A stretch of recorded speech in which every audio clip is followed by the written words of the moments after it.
Welcome, welcome, welcome to Sacred Leadership with Sherisse. My name is Sherisse Alexander, and I am so excited to be joined today by Emma Galland. And we are going to be chatting about intimacy as a pathway to sexuality, presence, and self-realization. So before we dive in and I turn it over to Emma, I just kind of wanted to talk a little bit about specifically what the purpose of this episode is. So, of course, on Sacred Leadership with Sherisse, I talk about all the various different modalities and practices that people can utilize in their life to find that pathway to spirituality. And I think intimacy is one that does not get talked about enough, almost like it could be a little bit taboo. So today, I hope that I'm breaking down the barriers for what that looks like and bringing it right in the forefront as one of the other modalities that we can use to begin to get in touch with ourselves and find the leader that exists within ourselves. So, Emma, thank you so much for joining me today. I'm excited to have you here. I'm really excited about this conversation. Me too. So, you have been working with clients around, intimacy and tantric practices and spirituality for however many years. And I would love to just turn it over to you so you can tell us a little bit more about yourself and how you found this path. And then we can go into more detail about using intimacy as a pathway to spirituality and self-realization. Thank you for having me, Sherisse. This is exciting. So, I'm a certified tantric sex, love, and relationship coach. And you wonder, what is that? And I work primarily with men and couples, but I have plenty of experience with working with women too. I can work with all three categories, and the methods are a little bit different. But what this is really teaching individuals about intimacy and their sexuality in a way that we have not been taught about it. We, in our society, we look at sex as it's reproduction first and foremost, right, in our society. And all of the books, when you look at it, they are really looking at anatomy and procreation. And nowhere do we really speak about pleasure, and we speak about the emotional and mental and spiritual connection to our sexuality, because this mindset is not prevalent in our modern society. Mm-hmm. But we have 5,000 years of knowledge in this area coming from India through Tantra. We can talk about what Tantra is, but there's also in China, ancient China, the Yellow Emperor, there was, Taoism, which also had some wisdom around sexual energy as a conduit to health. So Taoism is very, very focused on cultivating a very healthy and very youthful body late in our lives, using our sexual energy and cultivating it. So I've been trained in those two methods, plus modern holistic sexuality. I'm by background a holistic health and nutrition coach, and I've been helping people who wanted to be pregnant, or people who have erectile dysfunction, premature ejaculation issues, and looking at it from the health standpoint. But when you bring the two together, that's really where I get some really interesting conversations. And the reason why I work with men and this field, and I moved from nutrition, fitness, yoga, which was really where I started, into really focusing on being a sex coach, was really after personal experience. For first, in my prior coaching hat, most of the reason why people were suffering from chronic illnesses were because they had some relationship issues, stressful marriages, or devastating grief, or heartbreak, or divorces, or betrayals, or feeling not seen in a relationship. As soon as it was generally an emotional breakdown that led to choosing fast food, or overeating, or not sleeping, or things like that, right? So the relationship conversation was always there. But then really moving into sex itself, it's because me personally, I had an incredible experience in the bedroom with a man that really showed me the power of our bodies and our sexuality to connect all parts of us. So our genitals with our gut, with our heart, with our voice, with our mind and spirit, and feeling completely transformed, literally at the cellular level on the other side of this one night experience. I Hmm. wasn't the same woman. I came out on the other side having healed a lot of things, a lot of past hurt. We all have carried heartbreak in our lives. So just really transforming from who I was to who I am, coming up with my new business, coming up with the name of my new business, seeing really what my path was and my purpose. Like it was kind of like almost like in an airplane when you have the emergency line coming like this. Like I could see the path. And this cracking open of me was completely related to the intensity of the sexual experience. So I discovered that we can have women ejaculatory orgasm through deep throating without even touching your genitals. Hmm. Okay, amazing. You can have, like blended orgasm, you can have cervical orgasm, breastgasm, backgasm. You could have a liver orgasm or heartgasm. You could have, it's not just a genital experience. So I had all of them in one experience.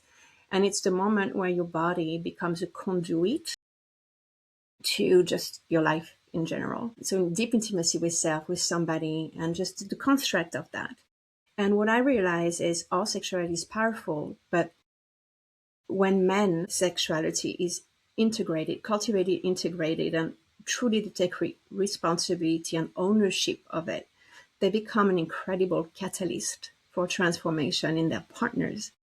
And I realize what power men have, and they desire that power. They don't know, they feel it intuitively in their bones, but they don't know how to ask for it, and they don't know what it is and where it is. It's like biologically, spiritually, there is this knowing of the power of sexuality, but not really knowing about it. So that's what led me to becoming an initiator for men and mirroring as the divine feminine and awakening their divine masculine, and so that they can actually walk the path of becoming that powerful man, basically. That's why I chose men and couples specifically. And I work Love with that. women as well. But the men, I think, are really where a lot of, they haven't had their sexual revolution. We've had ours to some I was extent. just going to say that's where the magic is, right? Like Yes. if you're saying that they really, and I think that's what I was trying to get to before in one of the communications that you'd sent. And that's actually probably what had interested me the most, is that it's like you can become the catalyst to really open up, and that's what happened to you. You were cracked open by this man who like showed you this magic. Cause I mean, it sounds like your entire life changed in that Mm-hmm. one intimate Yes. event. It literally said something new. And I mean, Yes. I don't know about anybody else, but I want that. We That's all what, want that. yeah, exactly. I want that. Mm-hmm. Yeah. So, what does that, not that you need to get into the details, but I mean, I guess where do you begin with all of that? Like, how does that journey begin with discovering all of this juiciness? I think it actually begins with intimacy, but I imagine the gentlemen or the men that come to you, is it like, how does that start? That's really where I'm going with this. How Mm-hmm. do we begin that conversation? Mm-hmm. So I would say that most men don't know about this. So they don't come asking for this. A few do, but it's rare. So generally men come because they have a genuine concern. And it's funny because I did a survey, so I gathered a lot of information. The chief complaint about their sexuality that men have shared with me is number one, they feel a lack of connection. They feel disconnected from their sexuality or from their partner. That's the first thing. And that they desire more depth, literally their words. They want more depth, not really knowing what that means and how to get there, but they feel like it's not fulfilling anymore in the relationship. So that's one thing. Then a lot of them come to me because they are not able to last long enough. And the statistics are really staggering that it's 3/4 of the men on this planet last 2 minutes on average. Penetrative sex is 2 minutes. And for a woman to experience a cervical orgasm, it's at least a 45-minute steady penetration. And most women have never had vaginal orgasms. And we have a really big industry and uninformed OBGYNs who say that not all women can. This is a lie. If you look at the statistics of how short-lived the sex is, it makes, of course, complete sense that women will not be able to experience this. So there is a concern with premature ejaculation and a concern with erectile dysfunction that bring men here also to just work on their sexual health. So these are the two main things where they start. And what happens is once a man becomes a longer lasting lover, then it opens all of the door. And it's interesting because right now I'm having like a stamina week course, which is Yes. open freely to any man who wants to take it. But some of the thing we're looking at is you need to build emotional stamina, because when you start having sex for an hour or 2 hours, you're literally connecting with your partner for that long, eye to eye, depending on the geometry of the lovemaking. But you're exposed, you're being seen for that long. And so it's very triggering emotionally.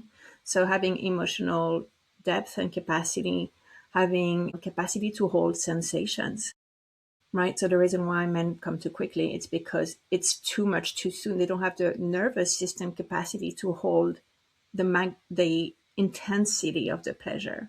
So they'll learn basically by increasing stamina. They have to learn how to be emotional deeper with the emotion, deeper with their sensations. There's a lot of different things, and so they are de facto invited to achieve self mastery in their own body, and through that ability to stay with it all, then they're starting to get deeper and deeper insights into themselves, because they actually have the time to be there in it, right? Yeah. I'll stop And here.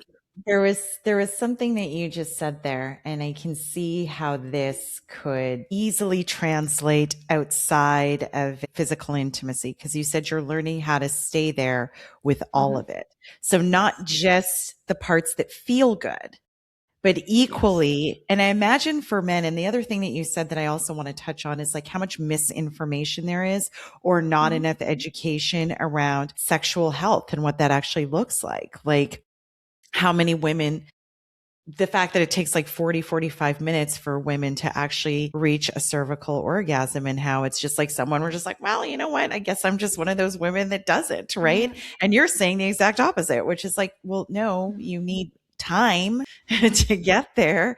And we're always in such a rush to get there. I wanted to come back to the staying with the emotions or staying with what comes up, because I imagine that a lot of us are in our head a lot Mm-hmm. in the intimate act. And that's what you mean when you're saying, and I don't even think that we even think about the things that are coming up consciously, but what is that, generally speaking, like what are some of the things that you see that are coming up? I imagine that it's mostly performance, that the thinking about lasting and then psyching yourself out kind of thing. Can you refine the question? What do I see coming up? You mean in conversation with men? It's Yeah, like coming up. in We see terms all of of like, it. yes, yeah, yeah. So it's interesting because so when I speak about so the first step, and I wanted to say here, a lot of the men who suffer is a big word, but experience premature ejaculation come to me saying, I'm too sensitive. That's why, like my penis and the tip of my penis is too sensitive, and that's my problem. And this is literally their words. And I had this conversation again this morning, and I'm like, this is not a problem. You want to be feeling a lot. Your problem is not the sensation, it's your capacity to hold the sensation and be in it for the duration. And the truth is, men are not sensitive enough, and that is why they ejaculate too quickly. And what I explain is, you go basically from 0 to 10 in 2 minutes because you are not sensitive enough to feel 1, 2, 3, 4. I'm going to stay at level 4 and self-regulate your nervous system and see what's there. So you're missing the entire experience. And that's because and men are under real pressure Yeah. because of porn and all of this that shows that the only valid penis is a hard, hot, big tool, right? And I want to say that a penis, I always tell men, your penis is always right. If it doesn't want to rise, it's right. If it's ejaculating too quickly, it's right. It's always right because it is your body being truthful. So Hmm. So so you don't have enough sensitivity in your penis to feel everything.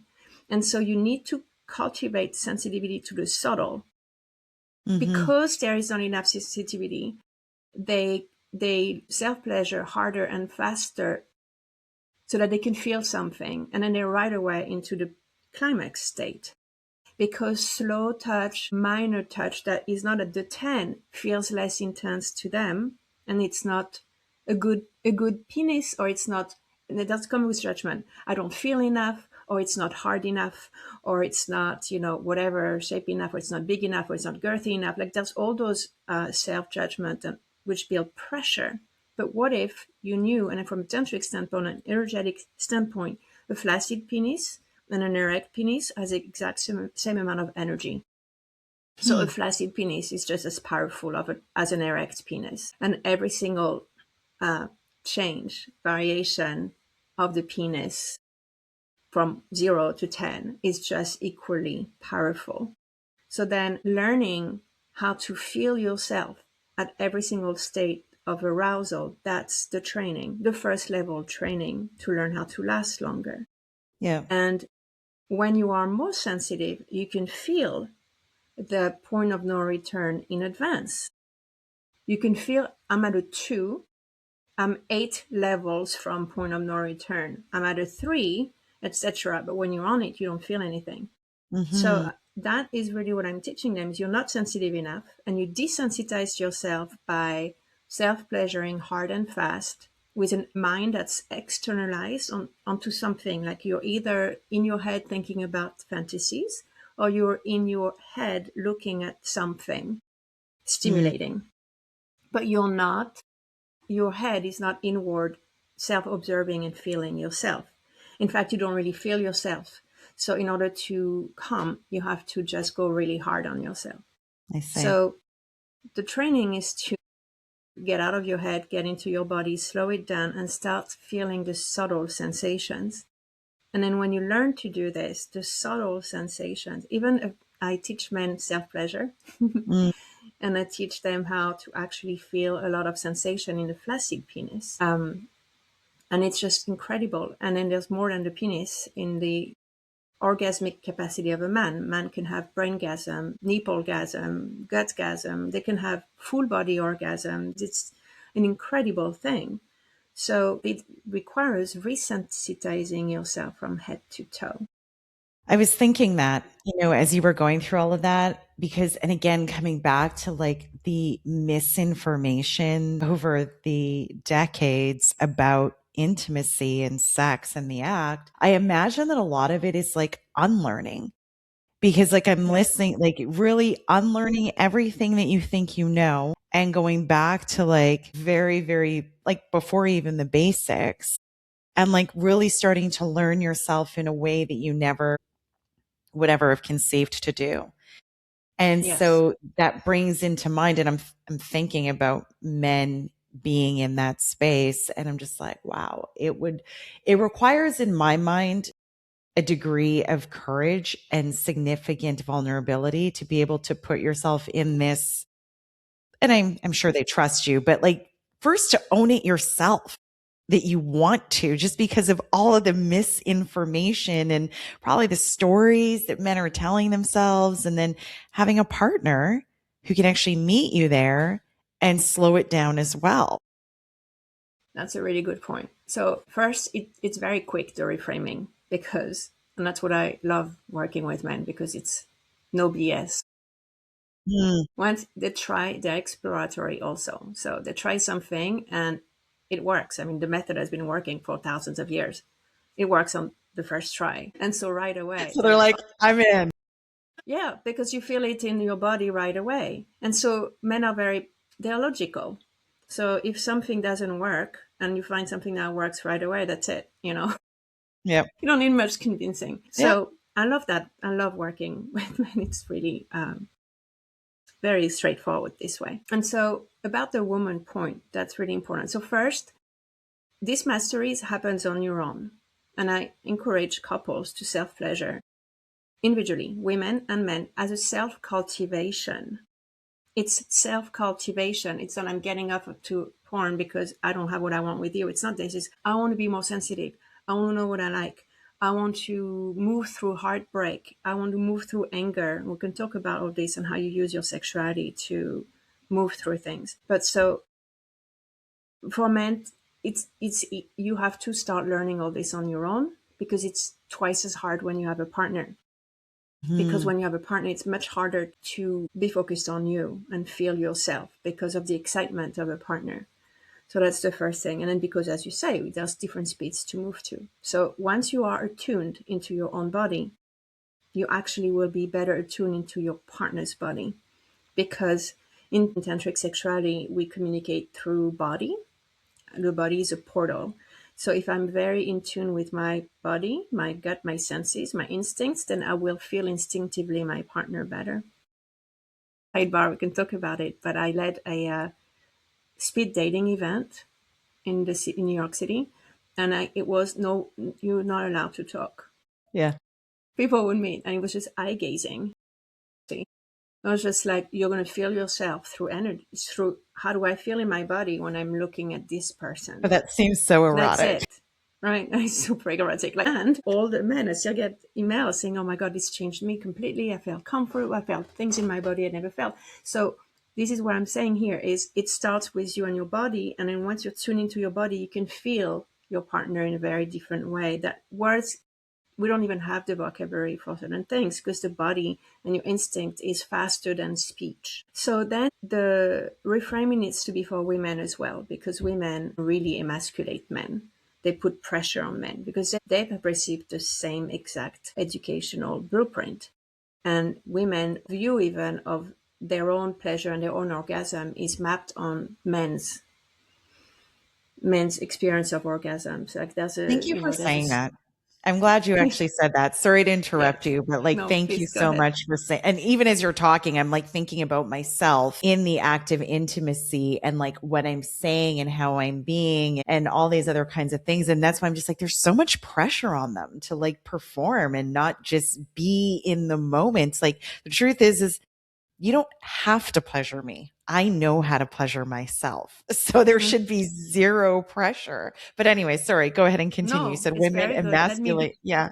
Let me piggyback on you because another reason men come work with me is because they want to give her more pleasure and they want to make her orgasm. And I'll take it Hmm. right from the bottom, like it is not your job to make her orgasm. She makes herself orgasm with you. Yep. But Yep. if a woman does an orgasm, it's not because you're a bad lover.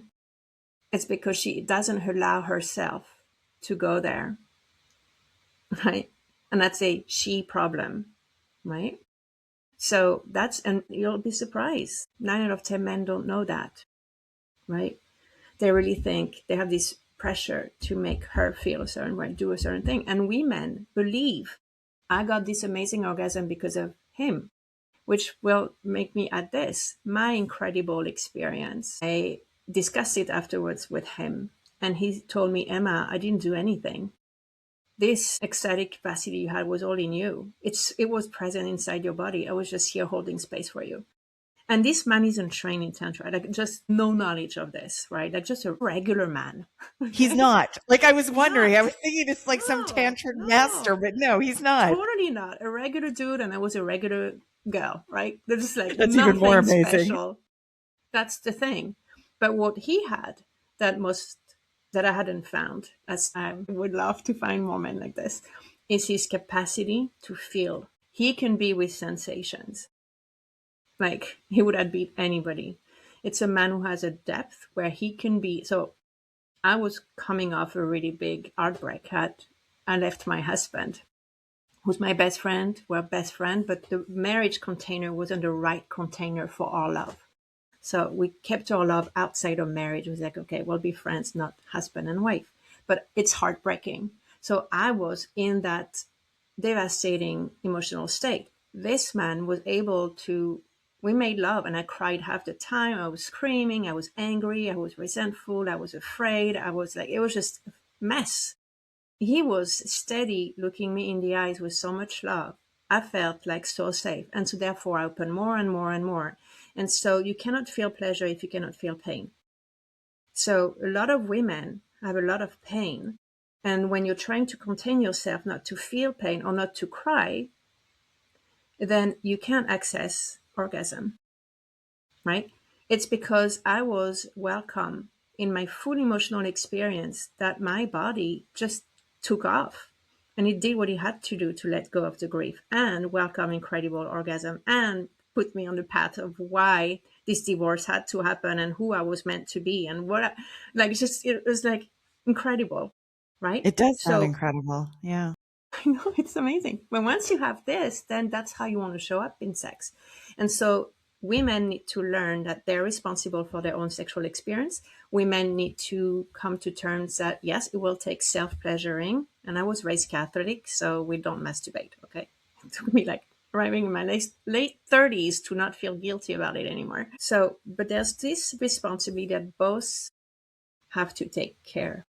Each of you are responsible for the sexual experience, showing up in the best way possible, the most sensitive, the most open, the most vulnerable, all of this. And then you see how it comes together and the magic that it creates.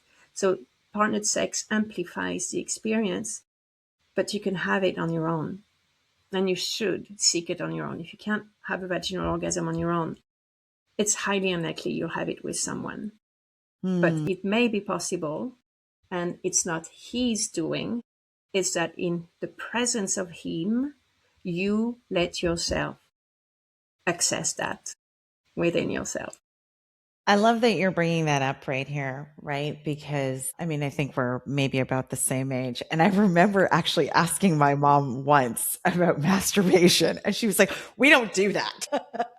And I was like, I think I was like, why? Like, it's my body. Like, I'm going to let someone else touch it before me. Like, it didn't make any sense to me. But even more importantly than that, the emotional piece of it. Because I mean, I've definitely been in these experiences where you do feel all of that. And then I know I definitely get in my head where I'm like, oh, I can't cry right now. I can't be. So I'm like shutting down these emotions. And really what you're saying is, lean into it fully and you will unlock so much more than you can even imagine. Yes. So, and now we'll get into the conversation of sex as a portal. Yes. So, if in order to have ecstatic sex, you need to become more sensitive and develop the nervous system capacity to hold all those sensations, then every time you have sex, which brings pleasure and opens up your body, makes you softer, more open, more expansive, then other things will come into this channel that you've opened. And so, because sex is a nervous system experience, we all talk about brain sex and how it's but it's a nervous system experience. Your body will release what needs to be released. It will give you the experience you have to have. So this is why you were saying when we were discussing before the call that tantra is a practice, is what you were saying to your partner when he was asking you what's tantra. Mm-hmm. But tantra is a practice. Sex becomes meditation. Sex becomes a practice. You don't have sex because you're horny. You have sex because we have sex every day at 9 a.m. for an hour. That's it, period. And we will until we're 90 years old and dying in lovemaking. This is what I want. I'm so glad I you want to said die in that because lovemaking. I'm like totally thinking it now. I'm like, how Yeah, do I exactly. make this like a daily practice? Because it is a daily practice of self Yeah. connection and incredible pleasure, but also self. So if sex is nervous system experience, it's also nervous system regulating. And to regulate your nervous system, pleasure will bind. It's like a cofactor. It will bind to anything else. And it's the beautiful thing. I designed so when I broke up and I was so heartbroken, I wrote a masturbation. I call it self-pleasure meditations. Self-pleasure. I wrote a script of how to move through in lovemaking or in self-pleasuring through heartbreak. And so what happens is you start feeling really sad and just begin giving yourself pleasure, opening up. And the pleasure relaxes you. So then the sadness coming even more, you're going to have a really ugly cry. And you're going to pressure yourself even more. And then you use your breath, you use your sound, you use movement, you use intention. There are tools that make tantric sex tantric. But all of this is framing your nervous experience of sex and of moving through heartbreak. Yeah. So when you come into a daily practice, 9 a.m., sex with your partner or sex alone, you don't have to be a partner. Your intention can be just, I want to be with what is in the moment. That's what sex is. Whether I'm turned on or not right now, you don't need to be turned on to begin having sex, right? Agreed. And we can talk about that. But so basically you are with what is. So if you're coming to sex with anger, and that's what I love too about tantric sex, is you don't have to be in good terms with your partner to go to practice, Frankly, I think right? angry sex is the best kind of sex. That's the It's because it's very enjoyable supercharged. for me. Let me put it like that. It's very, Yeah. I enjoy it immensely. Yes. And you know why? Because it's supercharged. It's a high charge, right? So there'll be on the high charge of that, there'll be a high pleasure of that as well. So it's really what this is that you're coming to connect with yourself, feel what you feel, and self-regulate, and come back on the other side in a better place. And when you're together with your partner, you actually would come and feeling angry right now, which is different than saying like, you made me angry, or what you did. It's like, I'm feeling angry right now. And your partner could say, I feel disconnected right now. And you're both coming to sex this way, using the tools of tantric sex, which will make you move together through this and bring back this connection to each other with incredible pleasure. And then that's it. I see, man, you're really connecting so many dots for me because it's like Good. I keep coming back to because like even though we're talking about sex, which is obviously very intimate, I can see how this totally relates to like daily life. How it's like, you said 9 a.m. for 1 hour. It's like nervous system regulation and approaching it from the space or from the lens of like, I'm just going to be present with whatever comes up in this moment. And so if it's first thing in the morning, you're probably in a good mood. But if it's at the end of the day, it's possible you're stressed, you're angry, you're any Mm-hmm. number of things. And then it becomes like this, well, really an outlet for you to move that energy, right? Because Mm-hmm. often when I'm talking to people, and I'm saying, like, if we don't move the energy, and it doesn't matter how you move it, but if you don't move it, it just gets stuck. What a Mm-hmm. great way to get it moving. Like, really, what a good. And so, this is why you said you could be doing this until you're 90 because you'd be healthy. You'd be moving the energy every single day and not letting it settle in your body. Yes, exactly. And also because tantric sex is slow sex, Yes. you know, which it's actually conducive for any age. What you do in your 20s versus at 90 will be a bit different, but you can be in missionary position for an hour, 2 hours, 3 hours. It doesn't matter. You need to have super strong hips. Yeah. Right? But it's not so much you're looking for the way to connect all the dots in tantric sex. And so, what is the most comfortable way to have sex is very important because it's a state of relaxation. So, tantric sex is actually sex in a state of relaxation, not tension. So, I have a Hmm. lot of very interesting things like this. And so, it's why you have to first take care of your own moods even before you have to come to the bedroom in a state of relaxation, or bring yourself to a state of relaxation. And whatever makes you do this, whether it's a shower, whether it's a dance to your favorite song, but if to go back to men and their premature ejaculation issues or erectile dysfunction, it's basically too much pent up tension, right? Mm. And so if there's too much tension in your nervous system and in your which shows up in your pelvic floor, then it's a fast track to emission, right? So what you want is actually relax the pelvic floor. And actually, I teach men about reverse Kegel, not Kegel. Okay, Kegel, so for keep Kegel, we'd training be the holding, so ejaculatory. they're doing the other thing. They're They're doing the pushing then, I opposite. guess. Yeah. Exactly. By doing Kegel, I mean, you need to have a toned pelvic floor for your general health to hold your colon and Yep. hold your Yep. organs. Okay. But if Yep. we're looking at ejaculation retention, if you have to squeeze to prevent ejaculation, you're always, you're already too far down the line. Mm. You should not have to do this. You should have had enough sensitivity to stop at a 6 or 7, right? And so reverse Kegel is training the ejaculatory reflex, and I found that it actually makes you go exit the scene of sex faster. Reverse Kegel is teaching you how to absorb the pleasure and relax into it.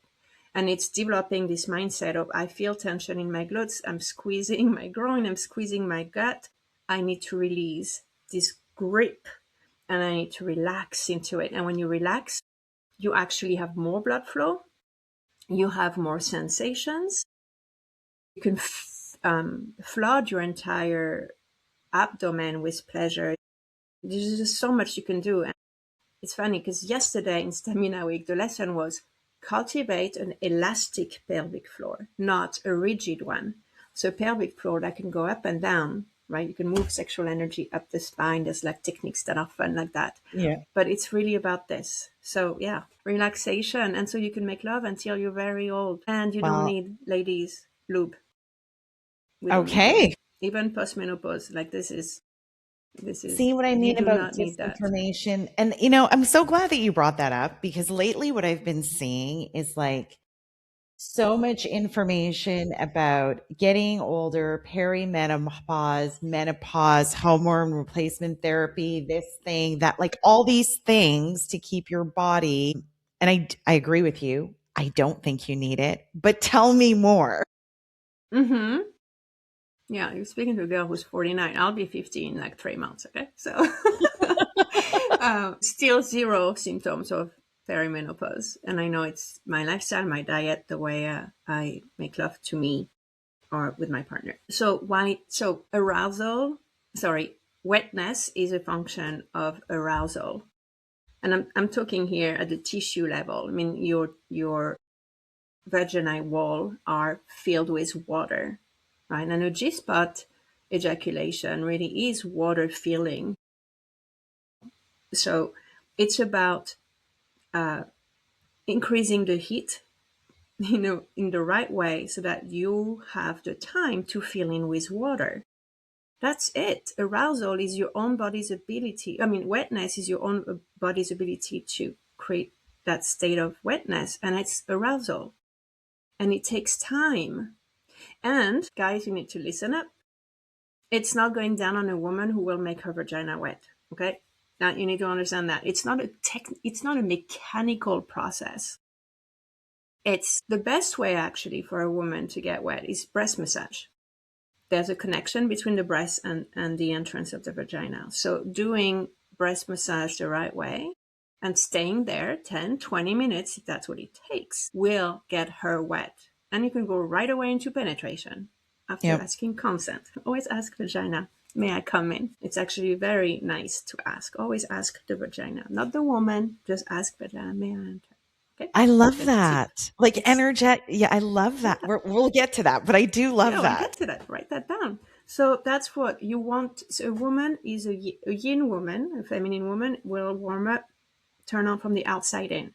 So the environment is good. There's no, unresolved conflicts or things that need to be talked about. Then you're appealing for her mind, her soul, right? She gets turned on in her brain. Then the heart, the emotional heart, love is activated.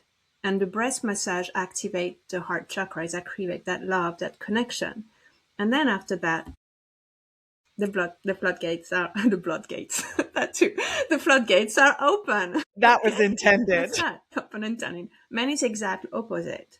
And this is why they ask for sex when they want emotional love. And we'll talk about that too, because we discussed it before the call. But men is a young man, young, like young, yin and yang, turns on from the inside out. So first it's the penis right away in like a matter of seconds, right? Penis comes up, and then through sex, connected sex, their heart opens up. They feel connected emotionally through sex. And then from this heart connection, if it continues and it lasts, then the soul opens. It's this soul connection. And then they leave the sex feeling like Superman, and they're able to really just crush it, financially, in their community, in their job, etc. So a man asking for sex is asking often for love and connection. But in our patriarchic society, men can ask for love. It's not manly enough, but they can ask for sex. It's safe. I see what you're Okay. saying. It's So, approved content to ask for sex, but it's not okay to ask for no, love. because then you're a Yeah. wimp. Yeah. Okay. It's So, true. and they don't really understand also that, but in their body. So when women deny sex, not tonight, darling, a man hears, I don't love you. It doesn't hear you don't want sex. It hears, I am rejected as a whole person. So they really Interesting. do never say no to sex. Instead, translate as he's needing intimacy. And so you being a woman and being tuned into your feelings, just say, hey, don't want to have sex right now because, I have pain here, but I would love instead, right? Would it be nice if we did? And just offer intimacy through touch, but differently, right? Yeah. So just wanting to say that. I love Makes that. sense? I really So for and you, thank you for clarifying that mhm. piece because I recently, and this is all starting to really click in so many different ways. I was watching or listening to the Diary of a CEO podcast, and he one of his guests, I don't remember the doctor's name, but he was talking about men wanting exactly all what you're talking about: intimacy, emotional depth, connection, all of these things, and they're not allowed. And we as women don't allow it because even if they do show it, there's all kinds of judgment that goes on. So now it makes sense when you're saying they're not even allowed to ask for it, because if they do, us women are energetically or even verbally putting out there, you're weak, you're soft, why are you being so sensitive, all of these things. So they're doing it in the only way they know how, as asking for sex. So thank you for connecting that dot. We need to have Yes, more of these conversations as women. I absolutely. think that's what it is. We need to have more of these conversations. We want men to be vulnerable and open and all of these things, but we're putting boundaries on what we think that should look like. Yes, there's a great book I recommend called, I'm leading a book club right now with men actually. This book is called For the Love of Men by Lise Blank. I've never read a book like this that really summarized everything that men are going through, and it's really, really well documented. That will help men understand themselves better and women understand men better. It's really great. And it speaks about this too. It speaks about so much that helps us understand how men function and how much they're suffering in the current patriarchy, to be Yeah. honest. And I And don't it's a act book that covers men in every single culture and religion. So it's really. fascinating to see on every continent, even how men live differently and have different social code they abide by. So it's very hard to. I cry a lot when I read this book. Every time I've read it 3 times now, but it's like, it's gut wrenching. It's heartbreaking to read. And I we need to imagine it read would this. be. I imagine it would be. I have three sons and they are fine young men. And I said to them recently, I'm like, I think you're really fine young men because as a mother, I think really helped facilitate them accessing emotional sensitivity and vulnerability and all of Mhm. these things. Right. So I am going to take credit. Thank you. But Thank you for that. within that, I look around and I see, and I get what you're saying. I am totally going to go read the book because when I see men and sometimes the way that they show up. I was having a conversation with a friend not that long ago, and she was going through her own heartbreak in their scenario, but I was really feeling for him. And I was feeling into like whatever he was going through. And at the end of the conversation, I remember her kind of being a little defensive. And I was saying to her, I'm like, listen, I'm not dismissing your feelings. I'm not saying what happened is okay. I'm not saying any of that. Yeah, it's crappy. It sucks. But I'm still feeling into what he is also going through. And that's where I think we are right now. Women just kind of, some women, I don't want to make absolute statements, but really just kind of because of the current patriarchy is what you said. And I think that's probably the best way to say it. So can we open our hearts a little bit and I'm going to go listen to the book. I'm going to watch the book or read the book, listen to Or it listen because, to, she's narrating it, so it's really nice. And she speaks a lot about shame and mm, masculine shame. And that is something, and I spent a lot of time with men in January, actually. Uh, yeah, I had a whole workshop about masculine shame, and it. It's really. It's really important to, what I love about Tantra is that it's a path to self realization Yes. through sex being a portal, because self realization and spirituality in this construct cannot happen unless it's embodied. So coming from Catholicism, in order to be spiritual and to be with God, you need to forget your body. Body is sinful and all that, right? I call this bypassing, spiritual bypassing. God gave me a Hmm. body. So it's through the body. So when you start practicing tantric sex, there is, you are no longer connected to the rules, societal rules. Hmm. You march to your own drum. You feel what's true, because you become emotionally connected, and you Hmm. feel and you trust your body. Men and women don't really trust their body. They're afraid of their body. So sacred sexuality teaches you to trust your body and find guidance through the body. The body will guide you, and that's very much Yes. what you do, right, Sherisse? That's what you teach. And so when you do this, and you no longer are afraid, and you can really truly be yourself, and you empower yourself, you become more confident, you have more pleasure, you have, like, it's just amazing. And therefore, if both partners focus on developing their sexuality using those tools, they will live truth. They'll be in the truth. And so we won't even have those conversations anymore, Hmm. because it will be debunked, Yeah. because it's untrue. Yeah. You know what I mean? Yeah, I do. Makes sense. Mm-hmm. I wanted to go back to, you were talking about consent and you were very clear about how to ask consent. You said, don't ask her, ask her. So let's talk more about that, because that might confuse. I think I know what you mean, but let's dive Mm-hmm. into that a little bit. Where were you going with that? Well, so I'm going to invite you and everybody listening to this who has a vagina. I'm just going to ask you just to quickly squeeze and release your pelvic floor muscle and connect with her, because she's listening. Your vagina is always listening, and your penis is always listening to. They're always I listening love to that. everything. And so we're going to have sex, right? And I'm looking at you, I'm touching you, all of this, and then I'm just gonna do whatever I do to think, to turn you on. And then I'm just going to assume you're ready and penetrate you, or just, check with you. But we're talking, if we are embodied, you're going to enter a part of my body, and you have to ask that body, you have to connect with her energetically. So if you were right now asking Pussy, may I enter? The heart could say yes, but she could say no. You see? Like, and there is something amazing about asking and looking at her and asking, or even placing your hand and cupping her and asking her, may I enter? You will feel her answer. It will take sensitivity and knowing it, but you will feel her pull you in. So pull your dildo, pull your penis, pull your jet egg. There'll be this kind of like coming to get you feeling, as opposed to forcing yourself in.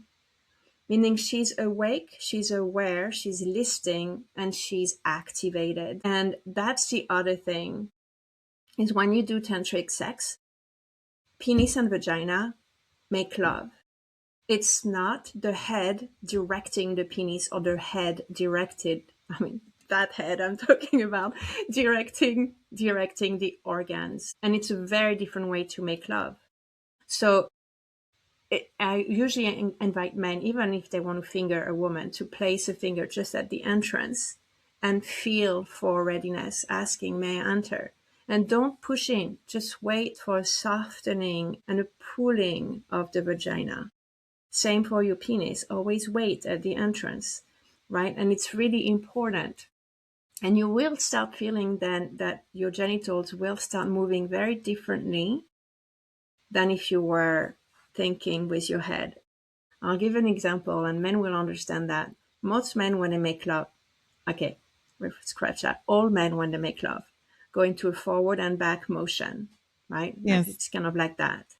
But it is not the natural way, actually, that a penis would prefer moving. A penis slithers like a snake, right? It doesn't go forward and back. because it slithers like a snake slowly because it's taking space. It's shaping a vagina. And it's more of a shift of weight and positioning and angle than a jackhammer feeling. But the brain doesn't really know how to move like this. Penis itself will move this way. And so when you slow down, even pause, and just wait for your vagina or wait for your penis to start the impulse of moving, the impulse of lovemaking, as opposed to the brain excitement, but let the body, the impulse of moving, very similar when you dance. Yes. You don't dance with, okay, so you dance with your brain, it's going to be pretty choppy. Terrible. Terrible. But if you let the rhythm go and you feel it, it's a totally different thing. That is tantric sex versus conventional sex. I really hope we can connect again and talk more about this, because there was so much fascinating. Before you go, what was the name of that book again? It was Liz Blank, you said.